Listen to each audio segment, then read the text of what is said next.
بسم الله الرحمن الرحيم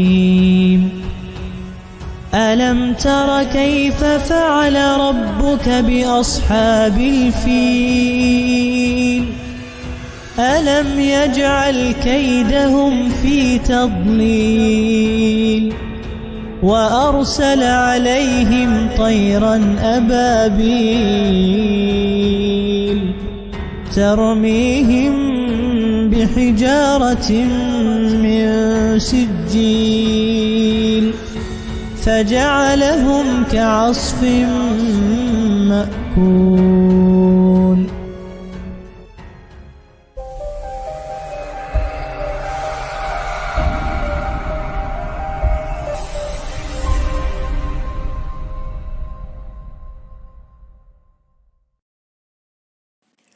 Pada saat itu Yaman berada di bawah kekuasaan Abisinia dan Abraha, seorang Abisinia, menjadi gubernur di sana.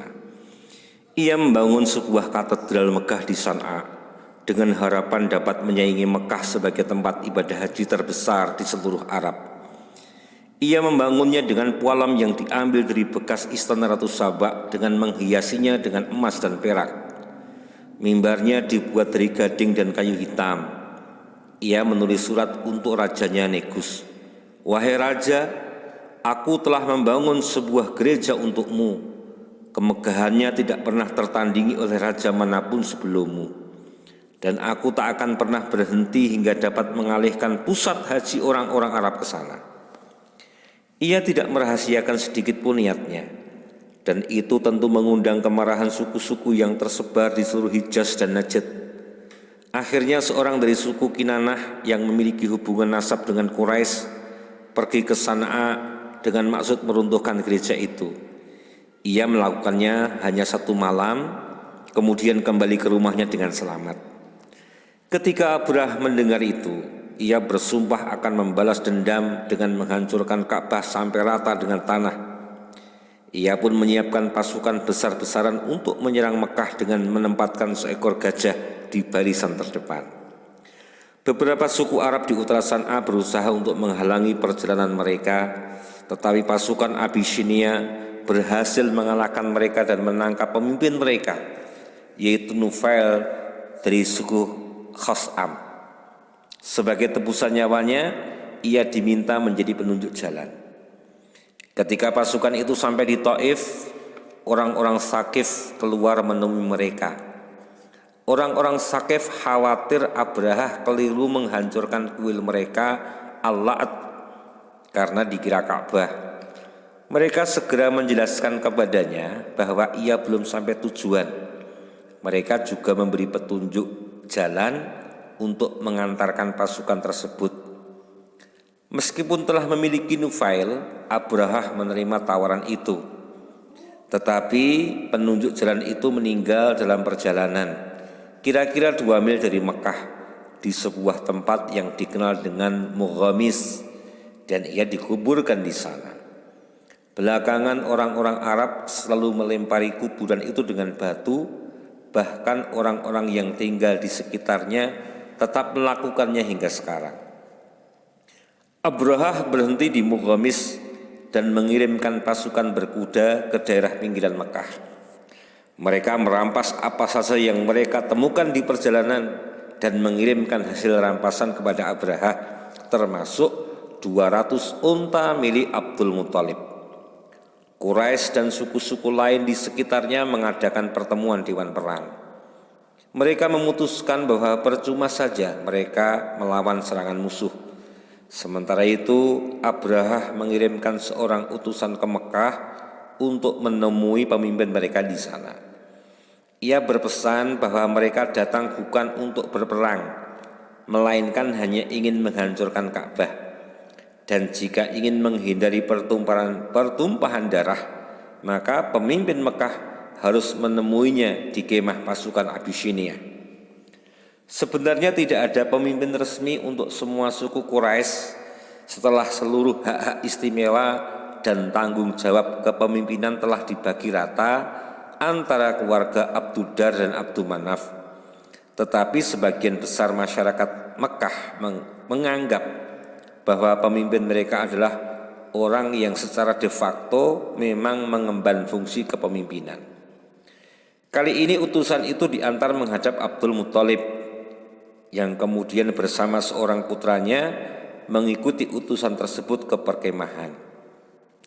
Ketika Abrahah menyaksikan kedatangan Abdul Muthalib ke perkemahannya, ia begitu terkesan sampai turun dari singgasananya, menyambutnya dan duduk bersama di atas karpet.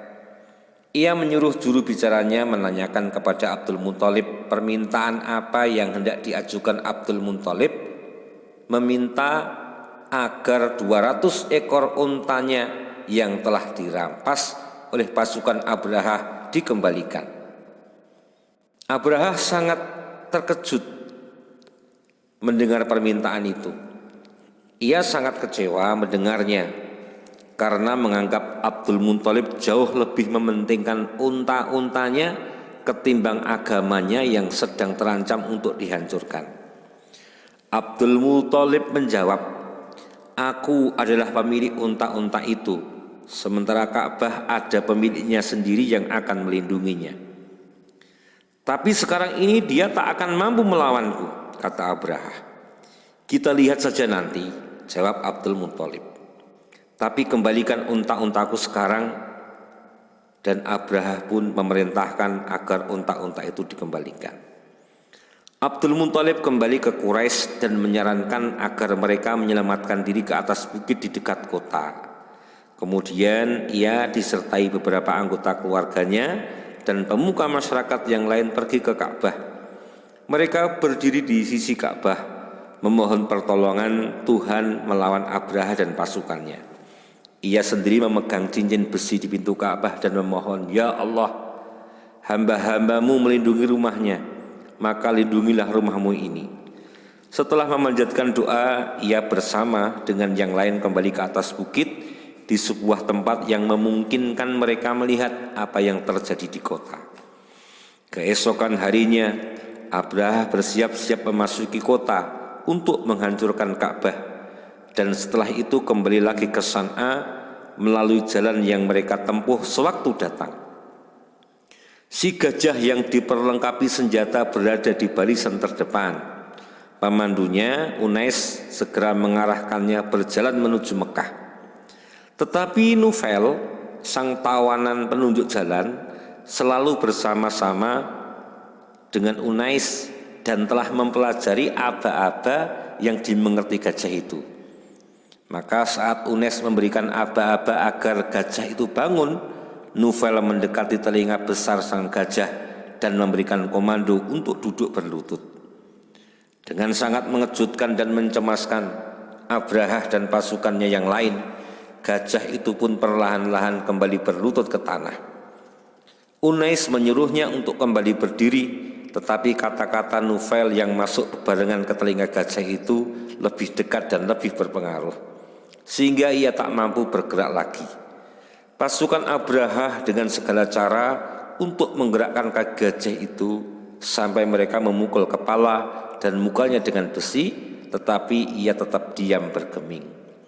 Selanjutnya mereka mencoba strategi lain dengan menyuruh seluruh pasukan berbalik arah dan berjalan beberapa langkah menuju Yaman. Gajah itu pun mau berdiri, berbalik dan bergerak mengikuti mereka. Dengan penuh harap, pasukan berbalik arah lagi, dan gajah itu pun mengikuti mereka. Namun ketika mengarah ke Mekah, gajah itu kembali berlutut. Sebenarnya itu sudah pertanda yang sangat jelas bahwa mereka tak akan berhasil maju selangkah pun. Namun Abrahah telah dibutakan oleh ambisi pribadinya atas kejayaan tempat ibadah yang dibangunnya dan oleh nafsu untuk menghancurkan saingan besarnya. Jika mereka kembali lagi ke tempat kediamannya, mereka pasti akan luput dari sebuah bencana besar. Tetapi mereka telah terlambat. Langit di ufuk barat menghitam pekat dan suara-suara gemuruh terdengar. Dengan suara yang makin menggelegar, muncul gelombang kegelapan yang menyapu dari arah laut dan menutupi langit di atas mereka. Sejauh jangkauan pandangan mereka, langit dipenuhi beribu-ribu burung, tak terhingga jumlahnya. Orang-orang yang berhasil selamat menceritakan bahwa burung-burung itu terbang secepat burung layang-layang dan masing-masing membawa 3 batu kecil yang membara, 1 di paruhnya dan 2 yang lain dijepit dengan cakar di kedua belah kakinya. Burung-burung itu menukik ke arah barisan sambil menjatuhkan batu-batu itu yang kemudian meluncur keras dan cepat menembus setiap baju. Setiap batu yang mengena pasukan langsung mematikan. Mereka langsung jatuh terkapar dan tubuhnya langsung membusuk. Ada yang membusuk dengan cepat, ada pula yang perlahan-lahan. Tak semua orang terluka, termasuk Unes dan gajahnya. Tetapi semuanya terkena wabah. Sebagian pasukan yang selamat tetap tinggal di Hijaz dan bekerja sebagai penggembala atau pekerjaan lain. Tetapi sebagian besar tentara-tentara itu kembali ke San'a dalam keadaan kacau balau. Banyak yang mati di tengah perjalanan dan banyak pula termasuk Abraha yang mati begitu sampai di tempat. Sementara Nufail, ia menyelinap pergi ketika para tentara sibuk dengan gajah yang membangkang dan menyelamatkan diri ke lereng bukit dekat Mekah. Sejak peristiwa itu, Quraisy dikenal di Jazirah Arab sebagai keluarga Tuhan, dan mereka semakin dikagumi karena Tuhan mengabulkan doa-doa mereka untuk melindungi Ka'bah dari kehancuran. Mereka tetap dihormati, namun lebih dihormati lagi karena peristiwa kedua tak diragukan berkaitan dengan peristiwa yang pertama yang terjadi pada saat yang sama, yaitu pada tahun gajah. Ketika mukjizat burung itu terjadi, Abdullah putra Abdul Muthalib tidak berada di Mekah. Ia sedang pergi berdagang ke Palestina dan Suriah bersama suatu kafilah. Dalam perjalanan pulang, ia menginap di rumah keluarga neneknya di Yasrib dan jatuh sakit di sana. Kafilah itu kembali ke Mekah tanpa Abdullah. Mendengar putranya sakit, Abdul Muthalib segera mengutus Haris untuk menemani adiknya pulang setelah keadaannya memungkinkan untuk melakukan perjalanan. Namun ketika Haris sampai di tempat Abdullah menginap, sepupu mereka yang tinggal di sana menyampaikan ungkapan bela sungkawa, sehingga ia langsung mengerti bahwa adiknya telah meninggal dunia. Ketika Haris kembali, kota Mekah diselimuti duka yang mendalam. Namun pelipur lara Aminah adalah putra Abdullah yang masih ada dalam kandungannya, dan ia semakin terhibur dengan semakin dekatnya waktu kelahiran sang bayi. Ia menyadari ada suatu cahaya ajaib yang memancar di dalam tubuhnya. Pada suatu hari cahaya itu bersinar terang benderang, hingga dengan cahaya itu ia dapat melihat kastil-kastil Bosra di Suriah. Ia mendengar suara, "Engkau mengandung seorang pemimpin seluruh umat manusia. Jika ia lahir, katakanlah, aku menyerahkan perlindungan anak ini kepada Tuhan yang satu dari segala kejahatan orang-orang yang jahat, dan namailah ia Muhammad." Beberapa minggu kemudian bayi itu pun lahir. Saat itu Aminah tinggal di rumah pamannya, maka ia mengirimkan kabar kepada Abdul Muthalib dan memintanya untuk datang menjenguk cucunya yang baru lahir itu. Abdul Muthalib datang dan menggendong sang cucu kesayangannya. Ia membawanya ke Mekah dan masuk bersama ke rumah suci. Ia memanjatkan doa syukur kepada Allah atas karunia-Nya. Setelah itu ia membawanya kembali ke ibunya. Di perjalanan ia mampir dulu ke rumahnya sendiri. Ia sendiri belum lama dikaruniai seorang anak laki-laki dari sepupu Aminah, Halah. Putra bungsunya itu telah berusia hampir 3 tahun, yang ketika itu telah menanti di pintu rumahnya. "Hei, ini saudaramu, ciumlah dia," katanya kepada putra bungsunya itu, sambil mendekatkan sang bayi yang baru lahir itu kepadanya, dan Abbas pun menciumnya.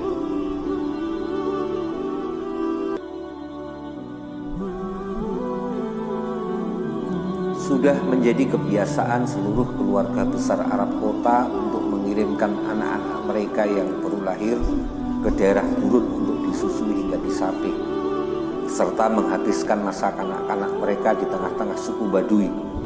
Tak terkecuali Mekah, apalagi sejak musim wabah penyakit dan tingginya angka kematian bayi di sana.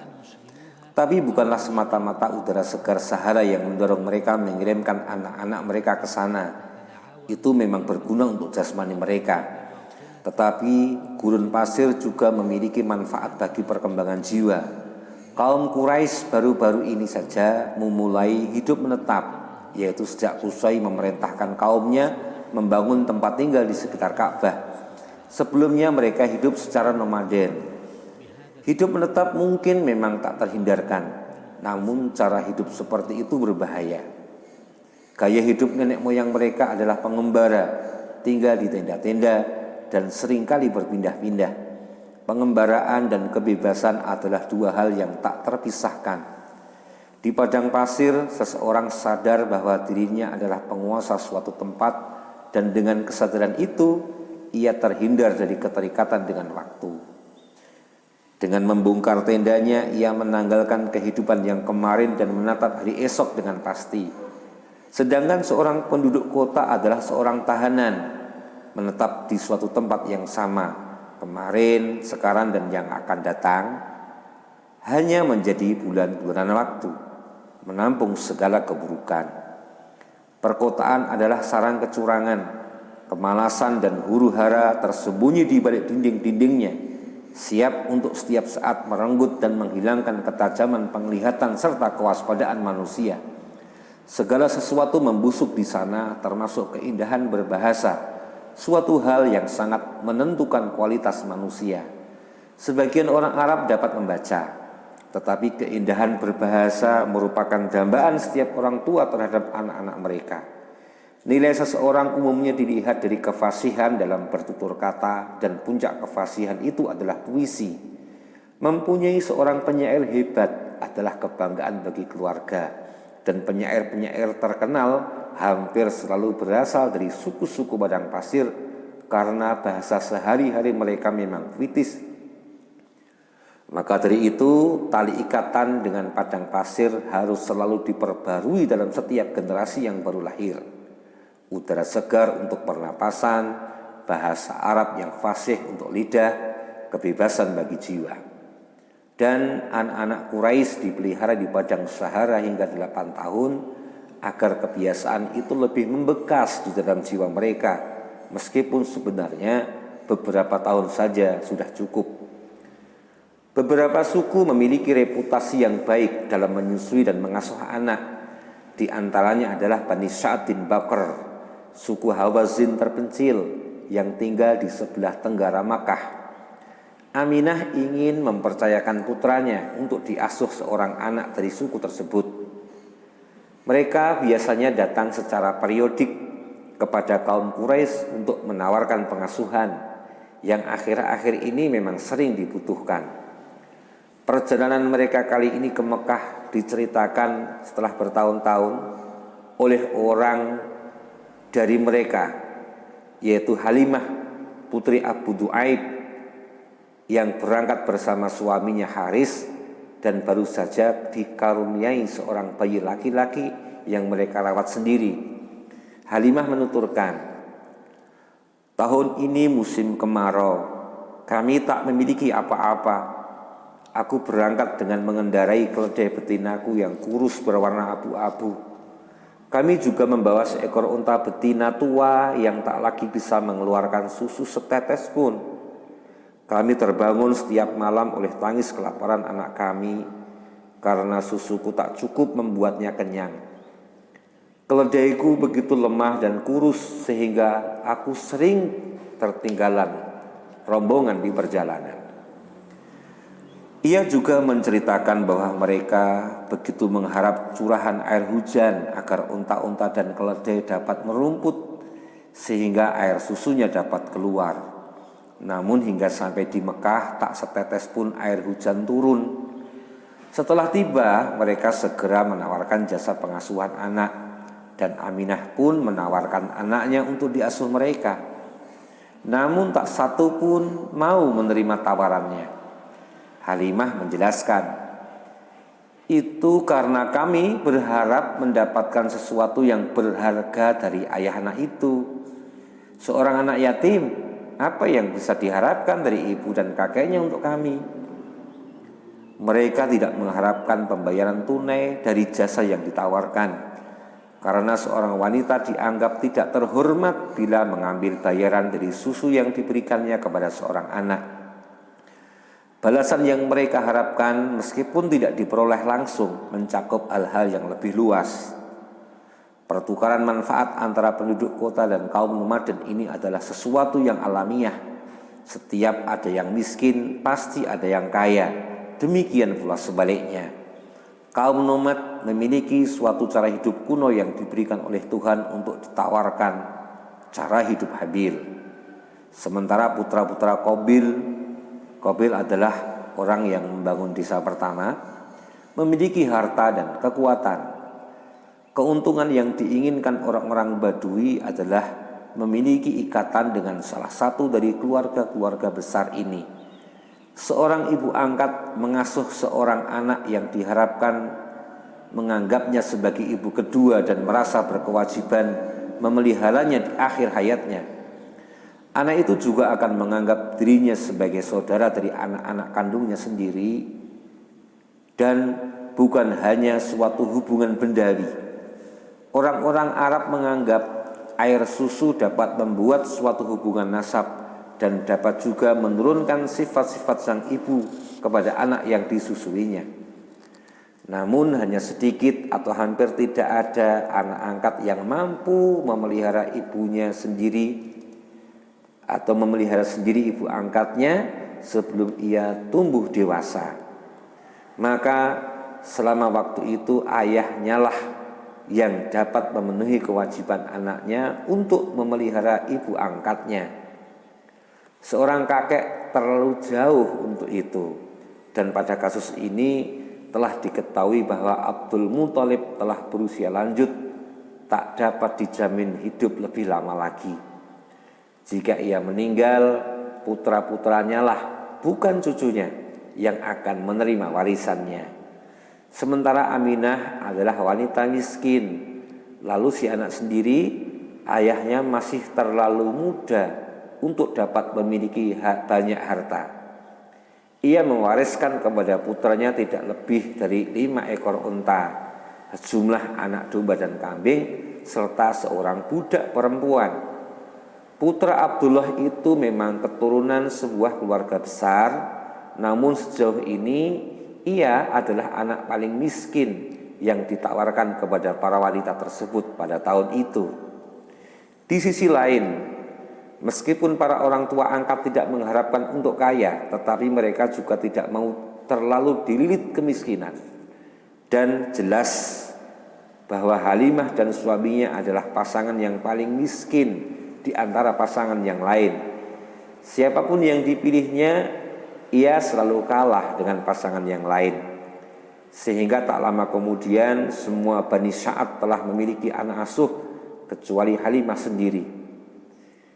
Tinggal seorang pengasuh termiskin yang tak mendapatkan titipan anak, dan hanya seorang anak termiskin yang tak mendapatkan pengasuh. Halimah menuturkan, saat kami memutuskan untuk kembali ke Mekah, aku bilang kepada suamiku, aku enggan kembali ke rombongan teman-teman kita tanpa mendapatkan seorang bayi untuk disusui. Aku akan kembali ke anak yatim itu dan akan membawanya. Terserah engkau lah, kata suamiku. Mudah-mudahan Allah memberikan berkahnya kepada kita lewat anak itu. Maka aku pun pergi untuk mengambilnya, tak lain karena aku tak mendapatkan asuhan lain kecuali dia. Aku membawanya kembali ke tempat kendaraan kami ditambatkan. Tak lama setelah ku dekap ia di dadaku, tiba-tiba payudaraku penuh air susu untuk menyusuinya. Ia meminumnya sampai kenyang, dan saudara angkatnya pun sampai kenyang. Setelah itu mereka tertidur nyenyak. Suamiku mendekati unta betina tua kami dan astaga, susunya penuh. Ia meminumnya dan aku juga turut minum hingga begitu kekenyangan. Kami menjalani malam yang begitu menyenangkan dan di pagi harinya suamiku berkata, "Demi Tuhan, Halimah, engkau telah mengambil makhluk yang diberkahi Tuhan." Begitulah harapanku, kataku. Selanjutnya kami bersiap-siap untuk berangkat dan aku kembali menaiki keledaiku sambil menggendong anak itu. Keledaiku berjalan dengan cepat menyalip rombongan yang lain. Tak seekor pun dari keledai mereka yang dapat menyamai langkahnya. "Hebat sekali kalian," kata mereka. "Tunggulah kami.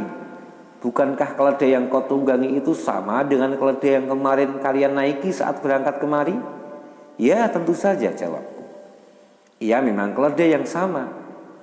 Suatu mukjizat telah datang kepadanya," komentar mereka. Halimah melanjutkan, "Kami sampai di perkemahan Bani Sa'ad dan aku tahu bahwa tak ada tempat lain yang lebih gersang di muka bumi ini kecuali tempat tinggal kami itu. Namun setelah kami datang membawa bayi laki-laki itu untuk tinggal bersama kami, domba-domba kami pulang setiap petang dengan ambing penuh air susu. Kami memerasnya dan meminumnya, sementara yang lain tak dapat menghasilkan air susu sedikit pun. Hingga para tetangga kami berkata kepada para penggembalanya, 'Gembalakan kambing-kambing kami,' di dekat kambing-kambing mereka merumput.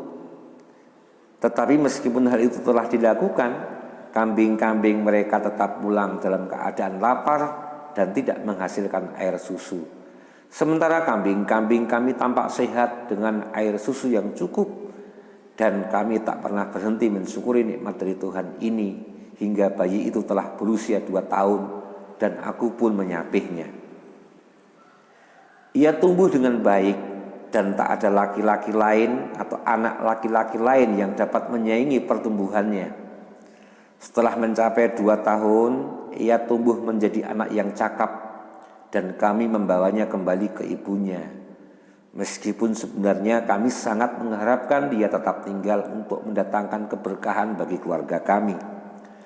Maka aku pun memohon kepada ibunya, biarkan ia tinggal bersama kami hingga ia tumbuh lebih kuat, karena aku khawatir ia diserang penyakit di Mekah.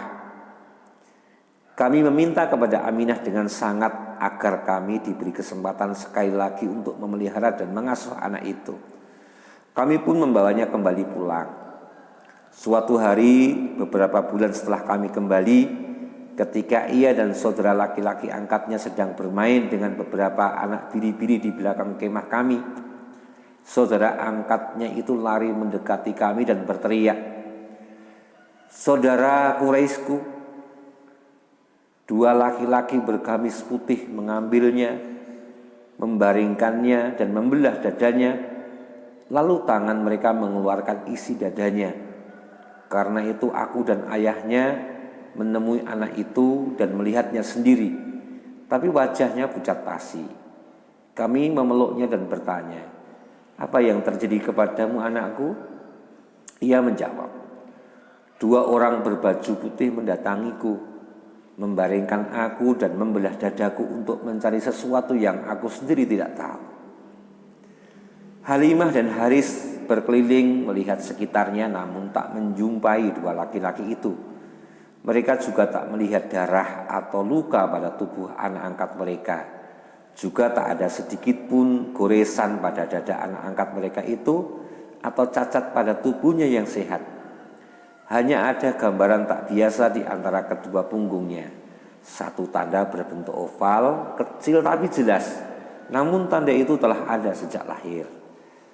Setelah beberapa tahun, Muhammad lebih mampu menceritakan kejadian itu dengan lebih jelas dan lengkap.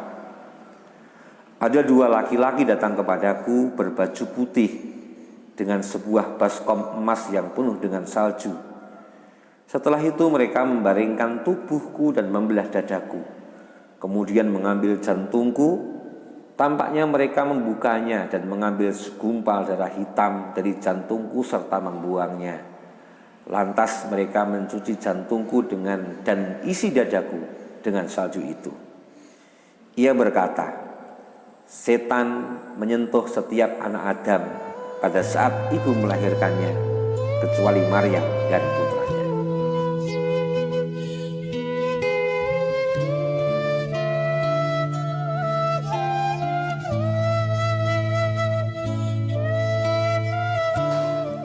Halimah dan Haris yakin bahwa kedua anak mereka telah berkata benar.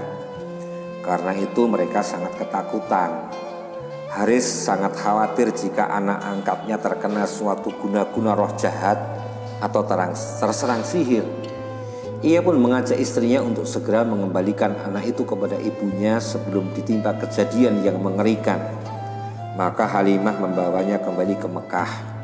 Ia berniat tidak akan mengatakan apa alasan sebenarnya yang mengubah pikirannya. Namun perubahan itu terjadi terlalu tiba-tiba dan Aminah tak bisa mereka bohongi. Akhirnya ia menceritakan seluruh kejadiannya. Setelah mendengarnya, Aminah menenangkan Halimah agar tidak perlu takut dan berkata, peristiwa-peristiwa besar telah terjadi pada putraku. Kemudian Aminah bercerita bahwa ketika mengandungnya, ia sangat sadar ada secercah cahaya memancar di dalam tubuhnya.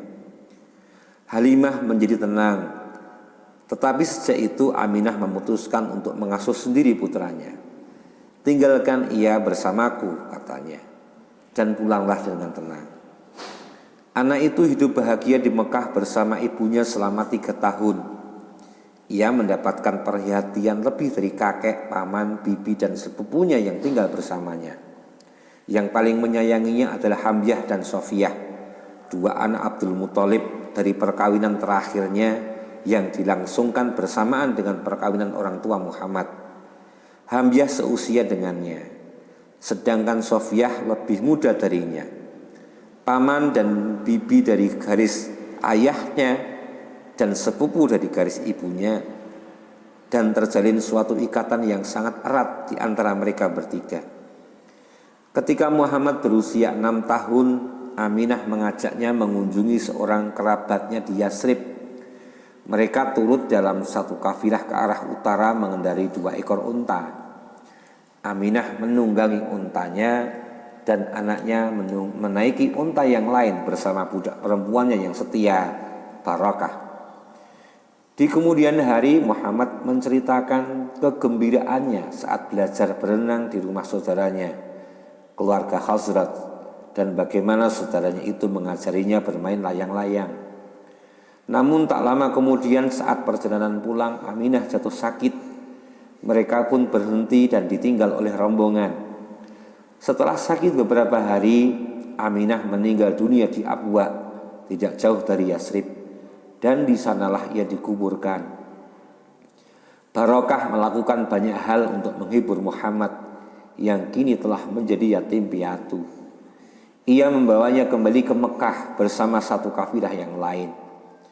Sekarang Muhammad diasuh sepenuhnya oleh kakeknya, dan kecintaan Abdul Muthalib kepada Abdullah pun segera tercurahkan kepada anaknya.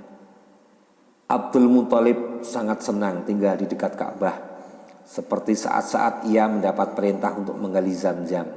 Karena itu keluarganya selalu menghampar tikar untuknya di bawah naungan Ka'bah.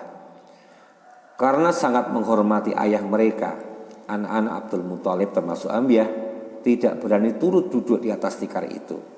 Tapi cucu kecilnya itu tak segan-segan duduk di atasnya.